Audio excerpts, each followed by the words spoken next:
Hello, everyone, and welcome to Facebook Live, and welcome to episode 19 of the Renovation and Outdoor Living Show. Good to see you all here this afternoon. It is June the 9th, 2020, unless you're in the UK. Oh, yeah, in which case it'll still just be June the 9th, but pretty early in the morning. Nice to see you all. Please do make sure that you communicate with us during the show in the comments section. It'd be really good to know who's watching and where you're watching from and what you're up to. Now, level one. Here in New Zealand, probably around the world actually, because it's been a pretty global story. Everyone will know that New Zealand is officially COVID-free, and we've moved down to level one, a huge milestone. And it makes our theme today all the more timely. And I'll explain a wee bit about what I mean about that in a moment. But first, a quick recap of last Friday's show. Now, last week, we looked at the beginner's guide to kitchens. We spoke to Dwayne Auld and Wayne Gordon. It was a double act from Palmerston North. Dwayne, who runs Mitre10 Mega, in Palmerston, he was talking about their processes from the initial design, initial information consultation through to the design, to the confirmation, and then the installation itself. And the key was that I picked up on it is that you go in there and they talk to you about how you're going to use the kitchen, what your interests are, what your lifestyle's like, and therefore you design the kitchen around your customer use. Rather than what you think might look nice in a magazine before you even think about the design stage. Then Wayne Gordon from Refresh told us about why it's so important to do that concept and feasibility research before starting. It's a common theme we hear on this show. Do the planning early on and then you'll get what you want and it'll cost you a great deal less. It was also nice speaking to a couple of people from the mighty Manawatu for the first time on the show. So to this week's theme, we're going to be talking outdoor lighting and security. And as I mentioned, we of course have reached this major milestone here in New Zealand as of yesterday, 0 COVID cases. And this means level one, it's life as normal pretty much from a day-to-day basis here. More and more of us are also, that means, now heading back to work every day. But it's also just, less than 2 weeks until the shortest day of the year. So this is the time of the year when we wake up in the dark, and for many of us, it's dark again by the time we get home from work. So getting the lighting right for winter and also enjoying the safety of your home is absolutely key, because we still want to enjoy our outdoor spaces, despite the fact the entire evening is likely to be in darkness. So we want to start by talking to Rob Wilcox. Now, Rob is the founder and managing director of Kiwi company Smart Life. He's been in the home and commercial automation business for over 20 years. And during that 20 years, he launched Smart Life to provide easy-to-use integrated smart systems for homes and businesses. And Rob joins us now. Rob, good to see you today. Now I know you're in your showroom, so we might be able to actually just have a look at a little bit about your gadgets. And this is gadget time, really, because you've got this massive range of, although we're talking about lighting and security at the moment, particularly here, you've got this huge range of products. What sort of specializations do you do? Yeah, so for the outdoors world, and good afternoon, we really like to integrate the environment for the users. So lighting controls are really important. Being able to dim the lighting down and take advantage of some of the different lighting available now. The light strips and the coloured lighting can really enhance the feeling for the garden. Having the motion sensors, or your outdoor spaces, motion sensors to make sure that you're always know that there's lighting when you're walking around yourself, or from a security point of view too. Whenever anyone's in the garden there, that'll provide lighting too. See, now there's nothing particularly new in either of what you've just described. Having outdoor lighting and securities on sensors, but Yes. Actually, what is new is the whole operation of this thing. So explain to me what is at the core of these and the other products you do. Yeah, sure. So, the thing in the outdoor environment, you end up with, also wanting to control your heating and that sort of thing. So having a single app that can control everything, either by voice or by app, really makes it a lot easier to use, and to be able to wirelessly fit like control products like this glass switch here to actually enable that to happen really easily is a key part of it. So, we can control lights either by controlling it with a button, or Alexa, turn off the kitchen lights. We'll also control the environment. So that's a bit of fun. No, that's not good. No, that's not good because yeah, I don't know if you've got children, but I do. I've got teenagers. If I have anything like that which they have access to, I will sit there and it will drive me mad because the gate will be opening, the alarm will be going off. They will just have so much fun playing with Alexa to make my life a misery. So there is a drawback, but it is really, really clever, isn't it? So from an outdoor lighting perspective, what sort of installation might you do in a typical family home? Yep. So in a very basic level, we install things like a Wi-Fi light replacing your current sensor light, and that has a camera in it as well, and provides a more sophisticated automation. So when you come home, you might have a button to open the garage door, and that immediately creates a lighting effect both outside and to welcome you into the home. When guests are arriving, you can have one button can control. One of the things these days is you end up with a lot of circuits. So rather than trying to individually adjust everything, some of the magic that we can bring to it is one button push can set the different lights to the right level depending upon the occasion or whether you've got guests over or you've just arrived home and want a bit of lighting or there's been some motion in the garden. So it's really that convenience of bringing everything into one easy to use space, being able to control the audio. Outdoor TVs is another popular aspect. Wow. It's where there's multiple aspects bringing into one system. Yeah, for God forbid we actually look at the view when we go outside or enjoy nature around us. We've got to have the rugby on, don't we? But that's interesting. Isn't it? Wow. So that is an amazing setup. I want that balcony right now, and it's hilarious because they're going to sit with their back to that view and watch the telly.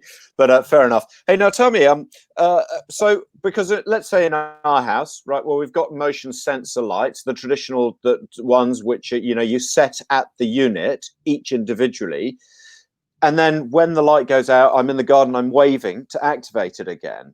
Can you replace just one of those units, because obviously it's all wired in, but can you just replace that like for like and then get that to talk to, I don't know, the Bluetooth Yes, app on your phone? absolutely. So all the Wi-Fi lights, Wi-Fi cameras, Wi-Fi, these are available with the solar option. So yes, you can individually control, either change the light switch is the easiest way to control all your existing lights.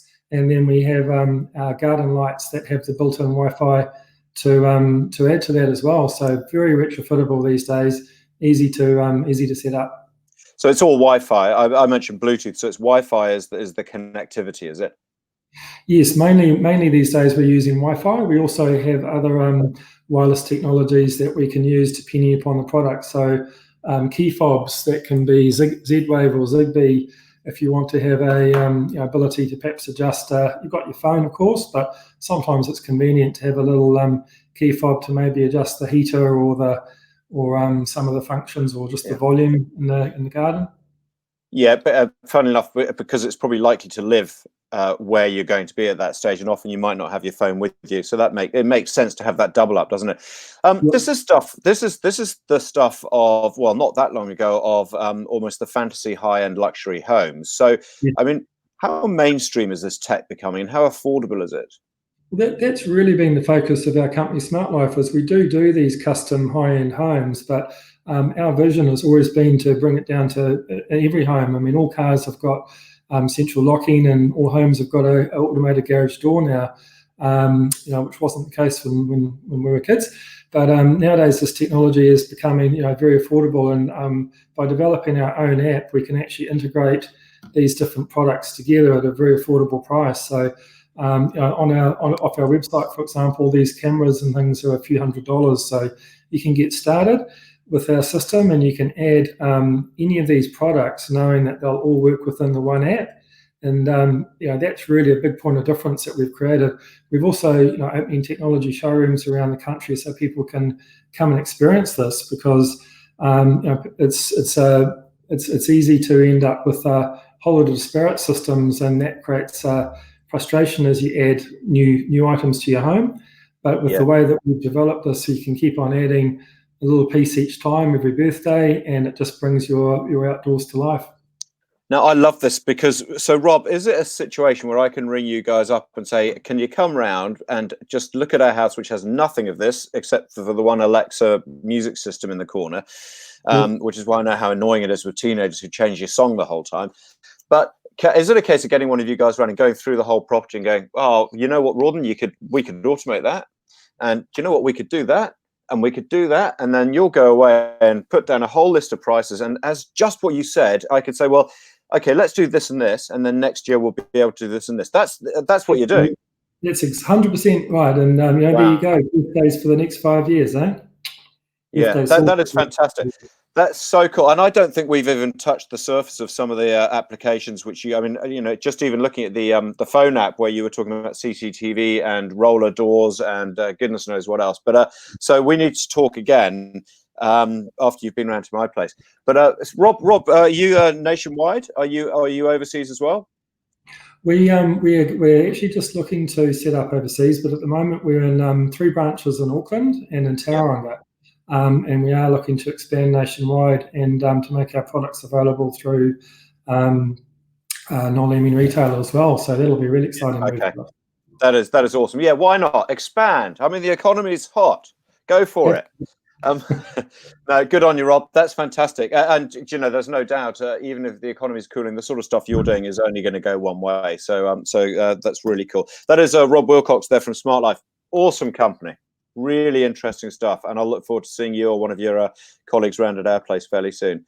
Yeah, I love the idea of being able to sit in your living room and switch on your barbecue, and then get someone else to go out and cook. Cool. Now, continuing on we'll see you soon. Continuing on the theme of lighting up our dark driveways and porches at this time of year, I want to bring in Barry Sluters because he's the managing director of the Garden Lighting Company. Now, Barry. I think this business he built this business up from like 35, 40 years ago. So therefore, he's helped thousands of clients to transform their outdoor areas with tailor-made lighting solutions. He also has won countless awards at Ellerslie and Auckland Flower Shows, Best of Show at the Auckland Flower Show as well. So it's not just about practical lighting; it's about lighting which looks stunning as well. And Barry joins us now. Barry, good to see you. How are you? Hi, Rawdon. I'm great. Thanks. Have you got an Alexa controlled lighting system at home that like Rob just talked to us about? That's quite impressive. No, I don't. But I love my lights so much that I have them on all the time. They come on automatically when it gets dark, and because it's an outdoor room, so when it gets dark, I want to enjoy it. I want to see it. It's just always on. Yeah, it's an interesting one because, I mean, let's talk back to, I mentioned the fact you've been around for, is it 40 years that when you founded the company? Yeah, somewhere between 35 to 40 years. My business partner, Trevor, founded it. And it was an interesting story because all he wanted to do, he's a bit of an inventor, and he was wanting to light his garden. And back then, there was nothing on the market for garden lighting. So being an inventor, he thought, well, this is not good enough. And he started to make some lights for his garden. And the first lights that he made was an AG jar upside down with a bulb in it. So that's where we began. Good old Kiwi ingenuity. And that's amazing. Then, of course, over the years, it's transformed into just amazing lighting. So you will have, in part, driven the lighting trends, but there's no doubt that actually you guys were onto quite a good thing because if you think the last 30 years how important that outdoor space has become and the lighting within it. I mean, how extensive are garden lighting options nowadays? How extensive or expensive? Extensive. We'll get to the money later. Well, it varies. We get called in to put a light over a barbecue, and then we have some beautiful properties where there could be 150 lights in a property. We've got one in Riviera where we've got well over 100 lights, and that client too, he also leaves his lights on all night because he loves these. Even when he gets up to go to the loo in the night, he just likes to look out and think, "Oh, that's such a cool garden." And the reality is, I mean, it's relatively affordable to run these lights now, isn't it? It's unbelievably cheap. 10 lights, if you left them on all night, every night for a year, on the average energy cost in Auckland, you're looking about $50 per year. Wow. For energy. For what would be the greatest security device you could have. and safety as well, because you're not going to trip over in the driveway and that sort of thing. Hey, now Barry, I want to ask you about we're seeing some amazing installations coming up, because it's interesting how lighting changes during the year. I mean, we talk about this time of year, you know, we're heading towards the shortest day. Winter's sort of very much almost upon us. And that means because you were talking about how you do so many lighting installations and effects to win awards, which means you're thinking about the light through the foliage and where you place it at the base of the tree. That changes as the year changes. It does. But if it's done right, I mean, we're looking more about creating outdoor spaces, outdoor rooms, mood lighting, yeah, like that shot there, just beautiful. You see the placement of the lights there, not just lighting the palm, but we're mindful of what's lighting behind it. We're throwing beautiful silhouette shadows onto a rather plain block wall. So the correct placement of the lights is so important. But in the winter, we're also mindful of how things change in the winter. So there are some shots we'll see later on of trees with no leaves on them. The properties are just changing in their moods all the time. So people often say, that's it, they're beautiful. People often say to me, Barry, those trees are deciduous, they drop all their leaves. Is it worth lighting? I show them that. And it just looks stunning. And then, of course, in spring, it's just so green and looks so different. You think you're a different property. Yeah, isn't that interesting? Because they'd almost hope for winter to come around with a shot like that. That is just beautiful, isn't it? Now, Barry, you're an author. A little bird tells me. So you wrote the Insider's Guide to Outdoor Lighting, in which you list the 5 key secrets to using lighting to transform your garden and outdoor areas into a magical wonderland. They're obviously not secrets now because you put them in a book, but these are the sort of things this is the sort of stuff which you talk about, is it? Yep, it's the tips about lighting. I mean, good lighting is all about the right light fitting in the right location with the right strength lamp in it. Now you see in that one there, we've got a lovely night setting. That's a winter setting too. And again, either side of that mirror there is a creeper, and at the moment it looks almost eerie because there's no leaves on it. And in a few months' time, when we're back into spring, that will just be full of leaf and color, and it just looks fantastic. But the key there is the right light in the right place. There's a few tips that we have. One saying we have that if you cannot see the stars, it's too bright. We believe that garden lighting is not about flooding a garden, turning a night scene into daytime. So if you can't see the stars, it's too bright. You can see it there. You can see the stars in the distance. The other one, the key tip I would say is think about where the light is shining, in terms of often we go to a property and they want light on the table, the outside table, and there's a big spotlight right up high. And half the people on the table, of course, they've got the light coming right into their eyes, blinding them. So we're very mindful of the right location so that you virtually, where you can, hide the light fitting. So it's the effect of the light that you get. Because that's what we used to do, isn't it? Just shove spotlights on the outside of the house, wire them out up to sensors for security reasons. And as I was just saying to Rob, that's what we've got at our house. It's quite an old house. We haven't done much with it. Where we're waving in front of the sensors, and then all the lights come on, but they're too bright anyway. So this is and the enjoyment of a space like that would just be 20-fold just from the lighting. It's really clever. There was a study done, I don't know quite how they did it, but they claimed that by lighting your garden, you get 65% more enjoyment out of your garden. Now, I know that you get so much more in the winter because so many of us leave to go to work when it's dark in the morning, and we return home when it's dark at night. We've got these magnificent gardens or aspects of our gardens. We just don't get to enjoy them in the winter. But if we put a light on them, we get to see them and enjoy them. Now, whether it's the garden, whether it's a water feature or a sculpture, a lot of artwork we light as well, you just get to enjoy it. You sit down, particularly on a wet night, you look out, you see the crisp cleanness of your garden, water drops falling off the leaves or the flowers, and a little bit of light reflecting out of it. It looks awesome. And in this day and age, with so many products, as in sort of shelter products and warmth products outside, yep, you're right. It is a round. That is a stunning shot. That's surely you photoshopped that. Surely that's incredible. That's actually an installation we did in Taupo, and yes, it has been slightly because to reproduce what it actually looks like at night and what a camera will capture is difficult. Yeah. So we actually take a number of shots and superimpose one on top of the other to try and get it the most realistic to what it looks like in reality. That's incredible. Beautiful shot there. Unbelievable. So you should be a photographer as well as an author and a lighting specialist. Do you do a final question, Rob? Sorry, Barry, I mentioned to Rob, do you come around and do that sort of consultation? Because I think probably what you do is there's a lot of design and there's a lot of art involved in this. You couldn't do it without actually coming to see the homes, surely. Absolutely right. I mean, I guess some people send me a plan and a photo, and that's helpful. But Yeah. to do a really good design, we need to see the property. I need to walk around. I need to see where the drop-offs are, where it slopes, where it's flat, to create the ideal effect. But the thing that I say to folk is a lot of folk will think about garden lighting. So what do? They go to a lighting shop and they look at the fittings. Totally the wrong way. Think about the end result. Think about what you're wanting to achieve, what you're wanting to look like, then find the fittings that will achieve that, rather than looking for just light fittings. Reverse engineering.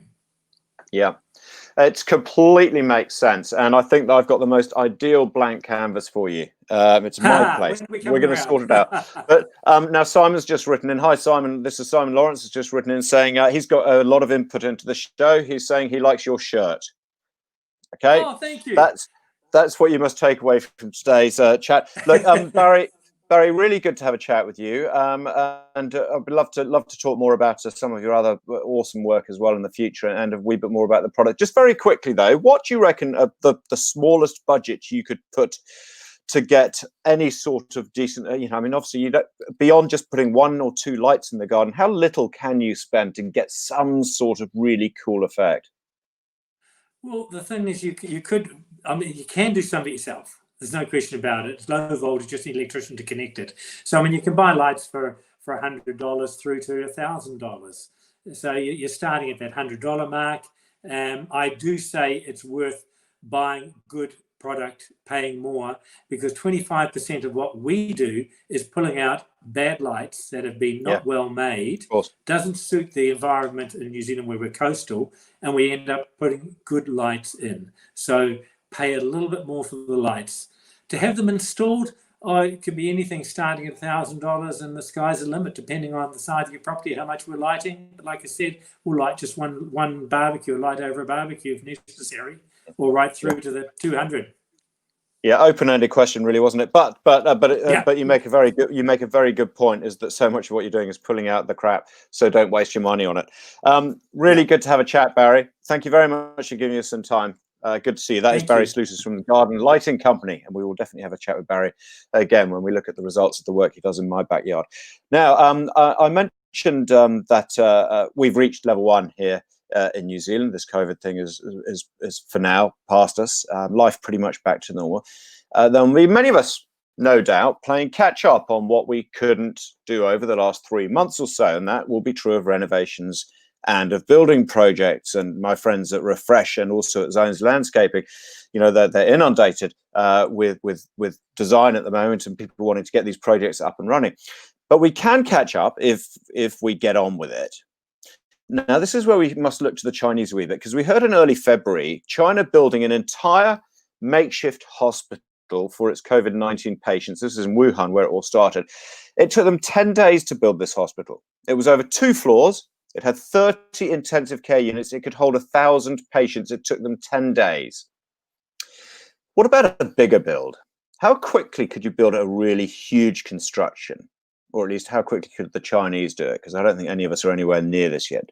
How quickly could they maybe build a skyscraper? 6 months? A year?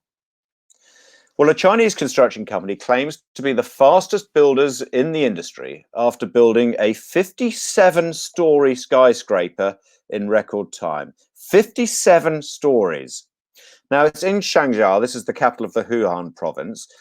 This building contains 800 apartments. There's enough office space for 4,000 people. So how long did it take them to build it? 57 stories. Well, it took them 19 days. I kid you not. Less than 3 weeks. They built 3 stories a day In 19 days, they had built a 57-story apartment and office building. Now, the company, Broad Sustainable Building, now they want to go one better, because that originally was planned to be 220 stories high or 227 stories high. They wanted to build the world's tallest skyscraper. It wasn't allowed at that stage for various planning restrictions, I don't know.